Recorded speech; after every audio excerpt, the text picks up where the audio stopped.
Good morning students, hope you are doing well at your end. So today's video related with the two ratio, that is net profit ratio and return on investment ratio. These two ratios both come under profitability ratio. In the previous video we have discussed our three profitability ratios. First is gross profit ratio, second one is operating ratio, and third one is operating profit ratio. Or here in this video we will complete our further two ratios, which is net profit ratio and return on investment ratio. So let's start with first ratio. Our first ratio is here. Technically it is fourth of profitability ratio, but here in this video this is the first ratio बच्चे. So the name is net profit ratio. So let's start with some theoretical portion. Net profit shows relation between net profit and net sales. So net profit ratio shows relation between net profit and net sales. As I told you earlier that our profitability depends on sales. So sales is very important factor in profitability ratio. So in every ratio of profitability you will find sales to be the part of this. So here also the ratio is net profit ratio. So net profit ratio का formula क्या होता है बच्चे? Net profit में हम net profit तो of course लेंगे. Net profit तो ऊपर क्या आ गया बच्चे? नेट प्रॉफिट, और नीचे क्या आ गया हमारा? सेल्स. अगर जीपी रेशियो था तो GP means gross profit ratio में ग्रॉस प्रॉफिट ऊपर, नीचे सेल्स. सो इसी तरीके से हम नेट प्रॉफिट भी लेंगे. Then the question is what is the difference between operating profit and net profit? The difference between operating profit and net profit is that in operating profit, operating में we need only operative expenses, है ना? operating expenses को हम लेते थे. But here in our net profit ratio we will also take our non-operating expense and also add our non-operating income. ऐसे बहुत सारे non-operating expense और non-operating income को लेते हैं, but ऑपरेटिंग रेशियो के अंदर नहीं लेते. अगर उसमें भी ले लें तो बच्चे क्या बन जाएगा? फिर वही हमारा जो है नेट प्रॉफिट बन जाएगा, नेट प्रॉफिट रेशियो बन जाएगा. तो सब basically the difference between both two is operating and non operating. हम यहाँ पे बस, और ये सिंपल इसलिए बच्चे क्योंकि हमें ना इसमें इतना दिमाग नहीं लगाना कि क्या लेना है क्या नहीं लेना है. हमें बस सारे खर्चे इसमें डाल देना है और सारे इनकम्स को हमें ऐड कर देना है. थोड़ा सा जो हमें माइंड यूज़ करना पड़ेगा वो ऑपरेटिंग में करना पड़ेगा. नेट प्रॉफिट में तो बहुत ही आसान है. तो हमें सिर्फ सारे खर्चे माइनस कर देने हैं. यहाँ पे देख लीजिए हम क्या करेंगे. रेवेन्यू क्या होता है बच्चे हमारा? ये रेवेन्यू फ्रॉम ऑपरेशन, ये हो जाती है हमारी सेल्स. सेल्स में से हम क्या करते हैं बच्चे? कॉस्ट माइनस करते हैं. सो सेल्स में से कॉस्ट माइनस करते हैं तो हमारा क्या आता है? प्रॉफिट आ जाता है. उसी प्रॉफिट के अंदर हमें हमारे नॉन ऑपरेटिंग एक्सपेंस तो हम माइनस ही करते हैं. बस हमें ये वाले कौन से एक्सपेंस लेने बच्चे? ये हमारे एक्सपेंस है, हमारे नॉन ऑपरेटिंग एक्सपेंस. और जो इनकम होती है वो ऑलवेज ऐड होती है. इसलिए देखिए ये साइन देखिए, ये इनकम के आगे कौन सा साइन लग रहा है? हमारा प्लस का साइन लग रहा है. इनकम ऑलवेज ऐड होती हैं और एक्सपेंस हमेशा माइनस होते हैं. बस फ़र्क कितना है, इसमें हम सारे एक्सपेंस लेंगे, चाहे ऑपरेटिंग हो चाहे नॉन ऑपरेटिंग हो. और ये फॉर्मूला तो हमारे पास पहले से होता है कि जो हमारी सेल्स होती है बच्चे, सो सेल्स में से हम क्या माइनस करते हैं? हमारी कॉस्ट. तो हमारे का क्या मिलता है? प्रॉफिट. ये तो बहुत सिंपल चीज़ है ना, ये हम बहुत पहले से पढ़ते आ रहे हैं. चलिए इसी को हम आगे और फर्दर देखते हैं कि हमारे टॉपिक में आगे क्या है. हम थोड़ा सा इसे एक्सप्लेन भी कर सकते हैं बिकॉज कई मॉडिफाइड तरीके से हमारे को नेट प्रॉफिट निकालने को आता है. तो जैसे ये वाला है हमारा, तो इसमें क्या है बच्चे? ग्रॉस प्रॉफिट से माइनस सारे के सारे ऑपरेटिंग एक्सपेंस माइनस सारे के सारे नॉन ऑपरेटिंग. मतलब फॉर्मूला वही है, बस वी टेक्निकली समहाउ वो थोड़ा सा डिफर करता है. प्लस क्या कर देंगे बच्चे इसके अंदर? प्लस कर देंगे नॉन ऑपरेटिंग इनकम. ठीक है. सो इनकम हमेशा ऐड होती है, एक्सपेंस हमेशा माइनस होता है. बस फर्क इतना, ऑपरेटिंग नॉन ऑपरेटिंग सब डाल देंगे. ठीक है. एक और हमारा फॉर्मूला हो सकता है ऐसा,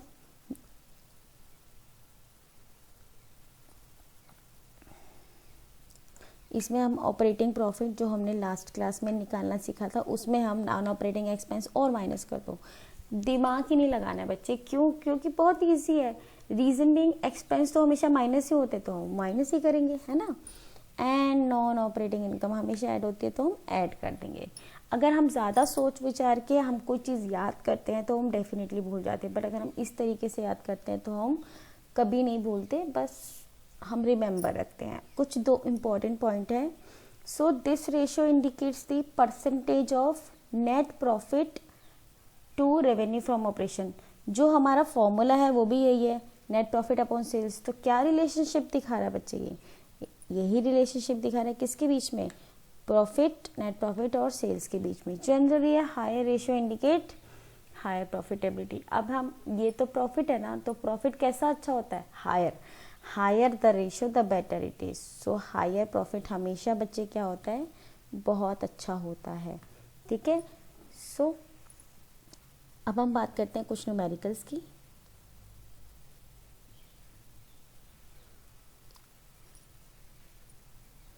फर्स्ट न्यूमेरिकल है हमारा कैश सेल्स। बच्चे हमें दे रखी है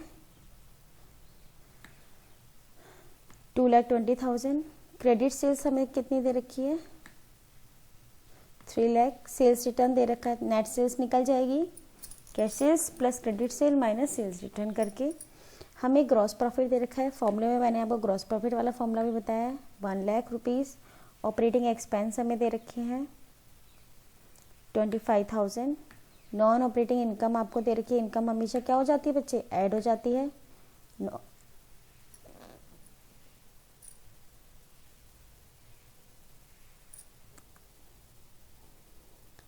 You need to calculate the net profit ratio.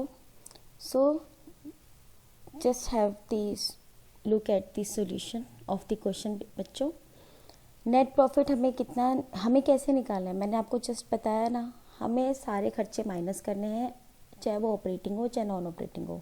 सो जो भी आपको बच्चे दे रखा था, हमें क्या दे रखा है? जीपी दे रखा है, देख लीजिए 1 lakh rupees.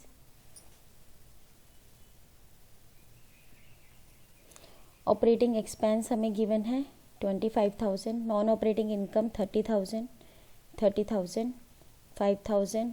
This is our non operating expense. सब हमें फॉर्मूले में पुट करके कंसोलिडेट फिगर आ जाएगी, जिसको हम बोलेंगे बच्चे, क्या बोलते हैं इसको? Net profit. और नेट प्रॉफिट हमारा आ गया। अब हमें क्या चाहिए बच्चे? नेट सेल्स चाहिए। सो नेट सेल्स कैसे निकलेगी?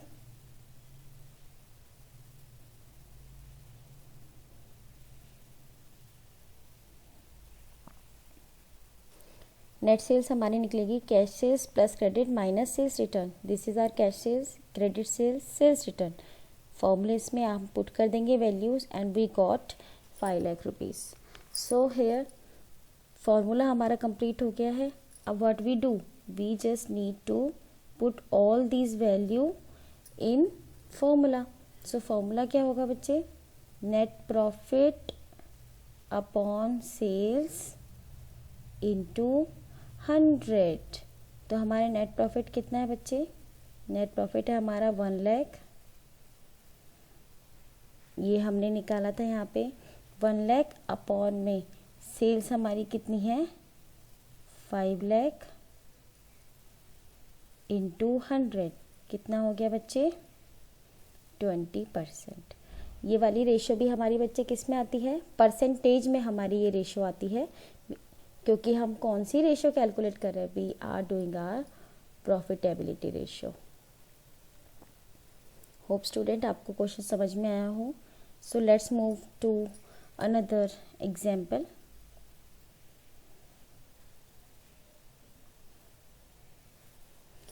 This question is revenue from operations that is net sales. Return है 10,000 का। Cost of revenue from operation is 5,20,000। Operating expenses 2,09,000। Interest on debenture 40,500। Gain on sale of fixed assets कितना दे रखा है यहाँ पे? 81,000. So what you need to do, you need to calculate the net profit ratio.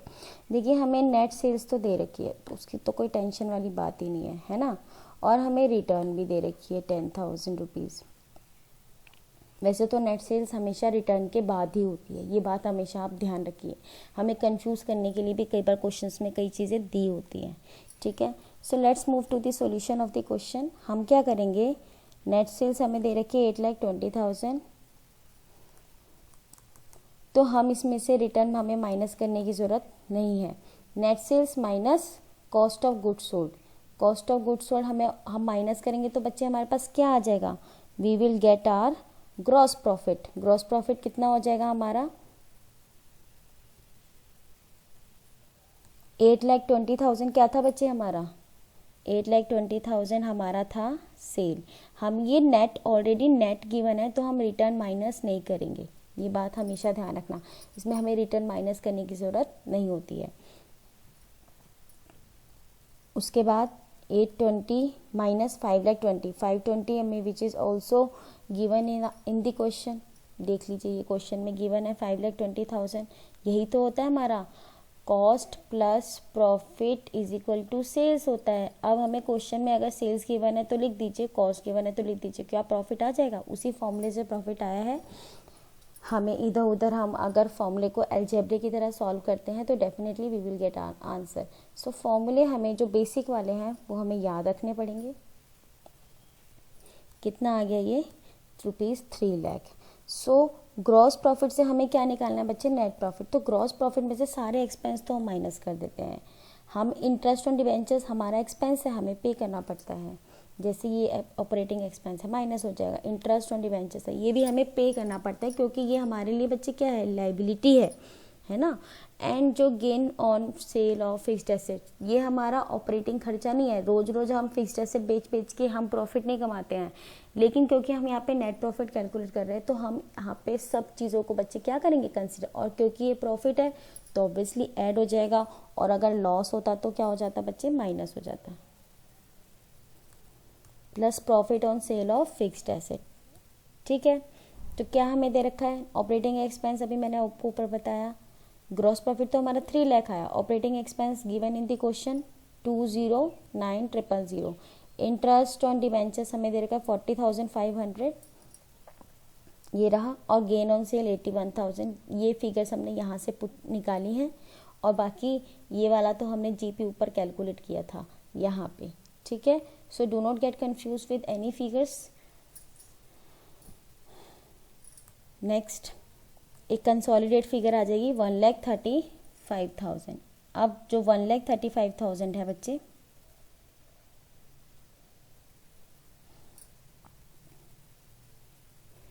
ये हमारा क्या आया, हमारा बच्चे हमारा आ गया ये नेट प्रॉफिट। अब फॉर्मूला क्या होता है हमारा, फॉर्मूला क्या होता है, net profit upon sales into 100। So net profit ratio is equal to net profit upon sales into 100। So net profit कितना आया हमारा 1,31,500, सेल्स हमारी 1,20,000 इंटू 100, तो answer is our answer is 16.04%। अगर आप 2 डेसिमल तक भी क्वेश्चन के आंसर निकालते हैं then it will be good. ज़्यादा आप प्रेशर मत लीजिएगा एग्जाम में कि हमें बिल्कुल एक्यूरेट ऐसा निकालना है, ऐसा कुछ नहीं है। जो भी आपको अच्छा लगे उतना आप कर लीजिए, कम से कम 2 पॉइंट्स तक आप आंसर निकाल लीजिए। ठीक है बच्चे, चलिए लेट्स मूव टू, इसी तरीके से हमारे क्वेश्चन होते हैं, बच्चे। और रिटर्न ऑन इन्वेस्टमेंट हमारा न्यू टॉपिक है, मींस न्यू रेशियो है। Let's move to that ratio, return on investment. अब रिटर्न ऑन इन्वेस्टमेंट क्या होता है, हमारी कंपनी क्या कर रही है बच्चे, इन्वेस्ट करती है और उसके बाद हमें रिटर्न मिलता है। अब इन्वेस्ट क्या करती है, पहले तो आप ये समझ लीजिए।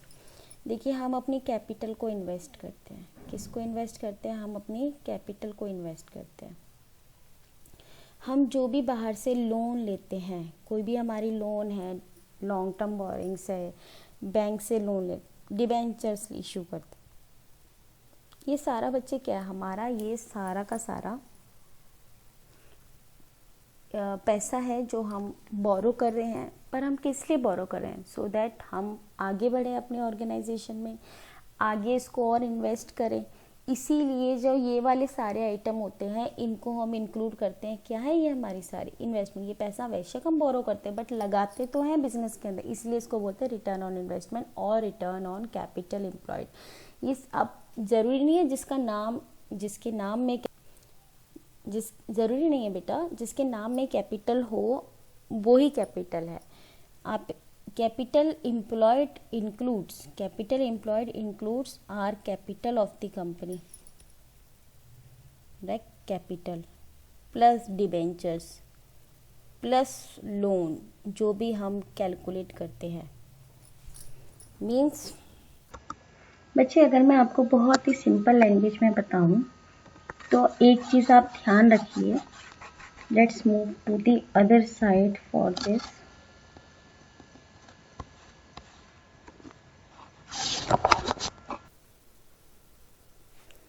हमारी जो कैपिटल एम्प्लॉयड है, अगर मैं इसको छोटा छोटा अपनी बैलेंस शीट बना दूं तो बच्चे यहाँ क्या आती है? आपकी फिक्स्ड एसेट, यहाँ क्या आती है? Current assets,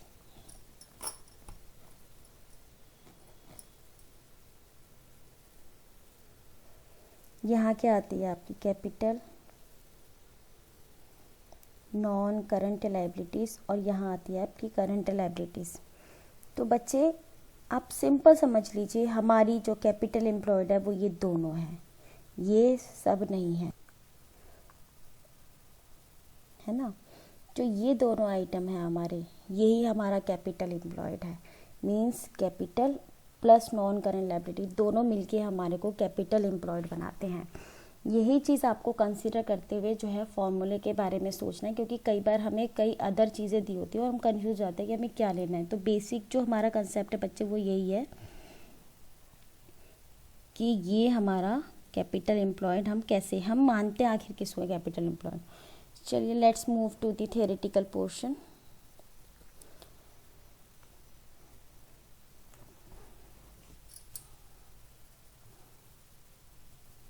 return on investment. So return on investment, return on capital employed का formula, it shows the relation between the net profit before interest, tax, dividend and capital employed in the business. कोई भी हम tax, dividend या किसी भी चीज़ से हटके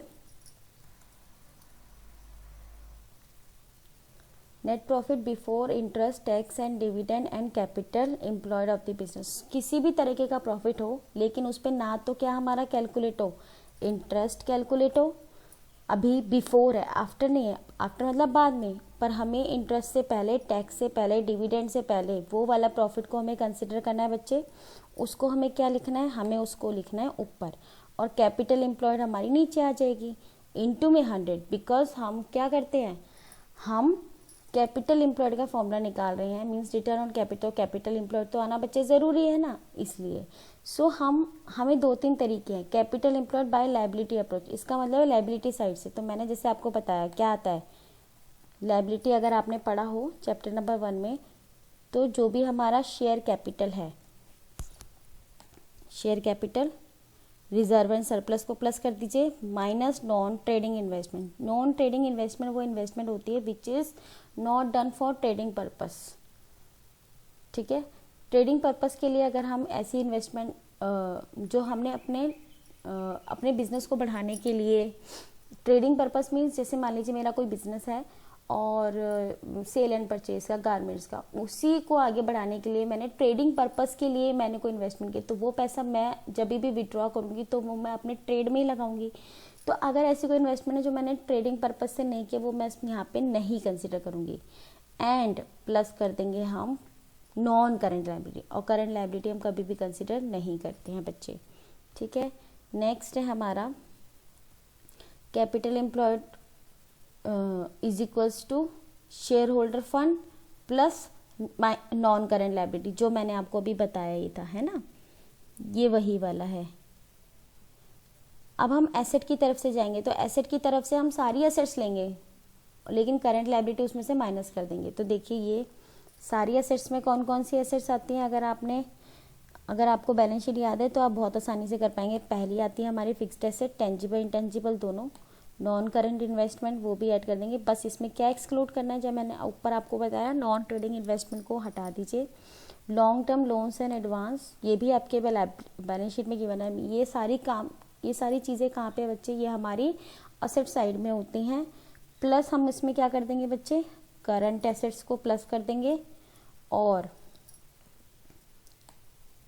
बस हमें करंट लायबिलिटी, क्योंकि हम करंट लायबिलिटी को तो कैपिटल एम्प्लॉयड मान नहीं सकते, उसको हमें क्या करना है, देखिए ये वाला साइन देखिए, ये क्या है, माइनस, माइनस कर देंगे।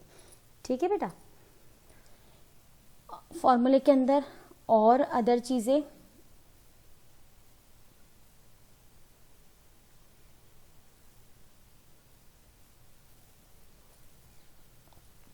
कैपिटल एम्प्लॉयड, अगर हमें इस तरीके से, ये सारे फॉर्मूले हैं लेकिन बेसिक कंसेप्ट है कि फिक्स्ड एसेट्स लेंगे, नॉन करंट इन्वेस्टमेंट है ना, एक्सक्लूडिंग ट्रेडिंग इन्वेस्टमेंट जो आपने ऊपर पढ़ा, प्लस लॉन्ग टर्म लोन्स ये भी था।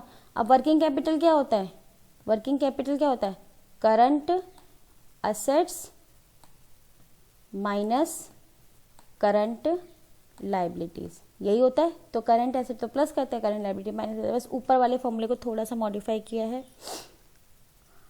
इसके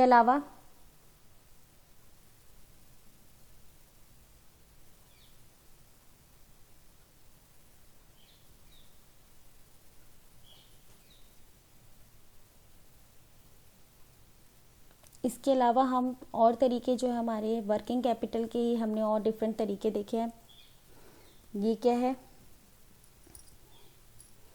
ये वाला, इसमें बच्चे क्या है, हमारी करंट एसेट्स को हमने लिया plus working capital current assets minus current liability.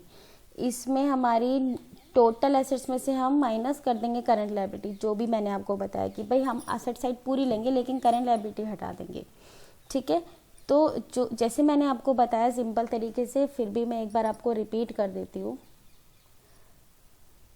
कि ये हमारी साइड होती है ना, यहाँ पे हमारी टोटल एसेट्स होती है, टोटल एसेट्स, उसमें से अगर हम ये करंट लायबिलिटी छोड़ दें तो ये क्या बच गया, ये हमारी होती है कैपिटल एम्प्लॉयड, जिसके अंदर क्या आता है, हमारा कैपिटल भी आता है प्लस में non current liability, debenture, loan वोन सब कुछ इसके अंदर हमारा इंक्लूड हो जाता है।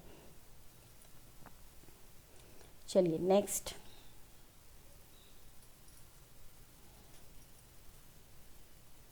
कुछ इंपॉर्टेंट पॉइंट्स हैं। First point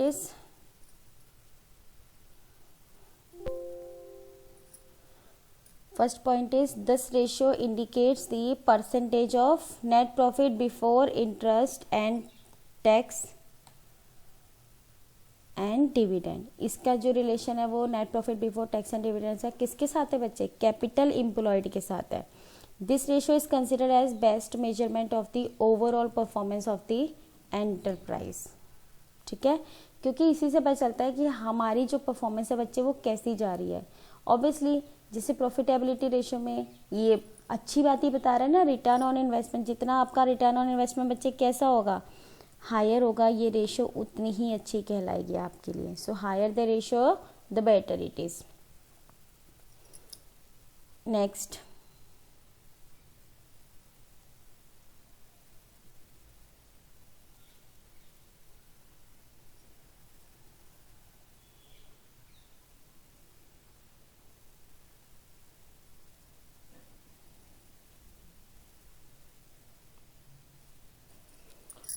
next point is, as we are not including trading investment as part of capital employed, therefore income from non trading investment will not be taken into account। जब हम non trading investment को ही consider नहीं कर रहे हैं तो उसके ऊपर हमें मिलने वाला जो इंटरेस्ट है या कोई और अदर इनकम है उसको भी हम इसमें क्या करेंगे, इग्नोर करेंगे। तो यही वाली बात बोल रहा है कि any other income which is receive from non trading investment will also not taken into consideration.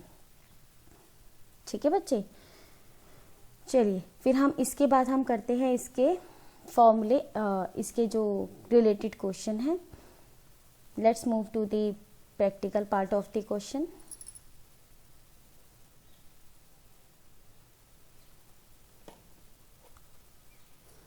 Here the first question is,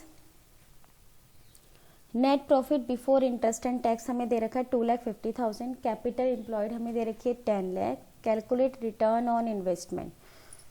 सो हमारे पास फॉर्मूला ऑलरेडी गिवन है, तो हमारे पास जो चीज़ें हमें बच्चे गिवन होती है पहले हम फॉर्मूले में कोशिश करिए, पहले आप वो वाली चीज़ों को आप अरेंज कर दीजिए कि हमारे पास ये चीज़ें गिवन है। लाइक पहले हमें दे रखा है net profit before interest and tax which is given in the question, तो हमने लिख दिया ये 2,50,000। ठीक है, नेक्स्ट है हमारा capital employed which is also given in the question. कितना दे रखा है बच्चे हमें capital employed?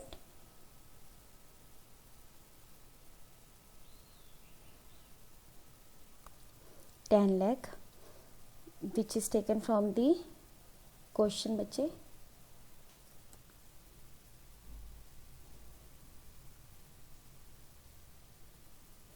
₹10 lakh. Return on investment का formula net profit before interest. बस हमें ये ध्यान रखना बच्चे, जो हमें प्रॉफिट लेना है ना वो हमें बिफोर इंटरेस्ट लेना है, तो हमें ये बिफोर इंटरेस्ट दिया है, लिख दीजिए 2,50,000। कैपिटल एम्प्लॉयड हमारा कितना है 10 लाख इंटू 100, कितना हो गया बच्चे 25%। ठीक है, let's move to another question.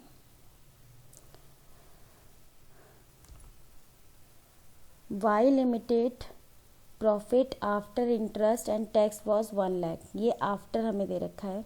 It's current assets for 4 lakh. हमें इस आफ्टर नहीं चाहिए, हमें बिफोर चाहिए। करंट एसेट्स हमें 4 लाख दे रखी है, करंट लायबिलिटीज 2 लाख दे रखी है, fixed assets 6 lakh, 10% long term debt हमें दे रखी है 4 लाख।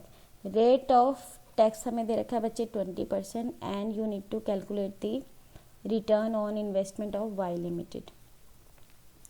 ठीक है, सो अब हम पहली बात तो ये कोशिश करेंगे जो आफ्टर वाला है ना बच्चे, इसको हमें बिफोर बनाना है, जो बहुत ज़रूरी है, बिकॉज हमारे फॉर्मूले में बच्चे क्या है, हमारे फॉर्मूले में बिफोर है। सो हम इस चीज़ को कंसिडर करते हुए इसी क्वेश्चन को हम कैसे अगर एग्ज़ाम में आता है, और मैं आपको बता दूँ ये एग्ज़ाम में बहुत बार आता है। ठीक है, सो हमें क्या करना है, हमारा जो प्रॉफिट है मान लीजिए हम लेट कर लेते हैं कि हमारा प्रॉफिट कितना है एक्स, टैक्स का रेट कितना है 20, टैक्स का रेट 20 है। अगर हमारा प्रॉफिट 100 है और टैक्स 20 लग गया तो प्रॉफिट कितना हो गया 80। तो प्रॉफिट आफ्टर टैक्स 80 है, अगर बिफोर टैक्स 100 है, तो हम इसको सॉल्व करेंगे तो क्या आ जाएगा, हमारा प्रॉफिट आफ्टर टैक्स कितना दे रखा है बच्चे 1 लाख दे रखा है ना, तो हम क्या करेंगे, इसको 80 नीचे चला जाएगा और 100 ऊपर चला जाएगा। ठीक है, अगर प्रॉफिट आफ्टर टैक्स 80 है then profit is 100। If profit after tax is 1 lakh then profit is 1 lakh into 100 divided by 80 which is of arithmetical. ये अर्थमेटिकल तरीके से होता है, एल्जेब्रिक तरीके से। सो और हमारा आंसर कितना आ जाएगा 1,20,000, ये हमें चाहिए था। अब हमें क्या करना है, हमें मिल जाएगा this is my profit before tax मिला हमें, लेकिन हमें प्रॉफिट कैसा चाहिए होता है, बिफोर टैक्स भी चाहिए होता है, बिफोर इंटरेस्ट भी चाहिए होता है, बिफोर डिविडेंड भी चाहिए होता है। तो ये वाला जो प्रॉफिट है ये बिफोर टैक्स है, लेकिन इसमें आपने इंटरेस्ट तो पे किया होगा ना, क्योंकि आपको जैसे पता है कि जो डिबेंचर्स होते हैं हमारे वो क्या होते हैं, हमारी लायबिलिटी होते हैं, और लायबिलिटी की पेमेंट, क्या ऐसा कभी सुना है आपने कि हमने पहले टैक्स पे कर दिया है उसके बाद अब हम लायबिलिटी की पेमेंट करेंगे, ऐसा कभी नहीं सुना ना बच्चे। इसीलिए हम टैक्स हम उल्टा चल रहे हैं, पहले हम क्या करते हैं, पहले खर्चे माइनस करते हैं फिर टैक्स दे देते हैं। अब हमने पहले क्या किया, पहले हमने टैक्स से पहले वाली फिगर निकाल ली है, अब हम interest on long term borrowings निकालेंगे। Interest on long term borrowings, हमें सबसे पहले हमें क्वेश्चन में जाना पड़ेगा बच्चे कि क्वेश्चन में हमें लॉन्ग टर्म बोरोइंग्स कितनी दे रखी है, इतनी दे रखी है 4 लाख, उसका इंटरेस्ट कितना है 10%। तो ऑब्वियसली हमने कितना इंटरेस्ट दिया होगा बच्चे 40,000 रुपीज़ दिया होगा। यही 40,000 क्या है, हमारा इंटरेस्ट है। इसी इंटरेस्ट को हम क्या करेंगे, ऐड कर देंगे नीचे जाके। सो 1,25,000 में जैसे हमने कैलकुलेट किया 40,000 आया, इसमें हमने ऐड कर दिया। अब कैपिटल एम्प्लॉयड का फॉर्मूला क्या होता है, fixed asset plus current asset minus current liability, है ना। तो देखिए फॉर्मूला क्वेश्चन के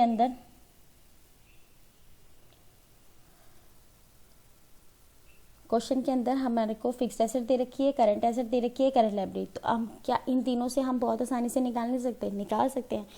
जो भी हमें क्वेश्चन में अवेलेबल हो, अगर लाइबिलिटी अप्रोच से हम कैपिटल एम्प्लॉयड निकाल सकते हैं तो वो निकालेंगे, और अगर वो वाला हमें नहीं अवेलेबल है तो कोई दिक्कत नहीं है, हम इस वाले मेथड से हम अपनी कैपिटल एम्प्लॉयड निकाल लेंगे।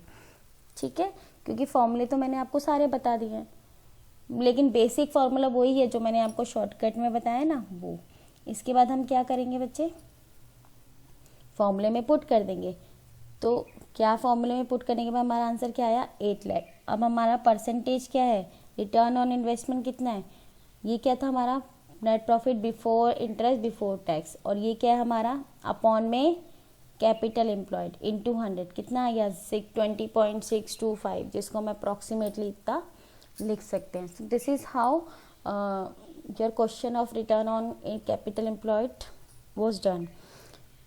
सो इसके बाद मैं आपको कुछ असाइनमेंट देती हूँ, जिस असाइनमेंट को आप करिएगा, और इसी से रिलेटेड ऐसे कई क्वेश्चंस हैं जो आपको करने चाहिए। So let's look at the assignment. Revenue from operation is 4 lakh, gross profit ratio 25%, operating ratio 90%, non operating expenses 2000, non operating income 22,000. What you need to calculate? You need to calculate the net profit ratio.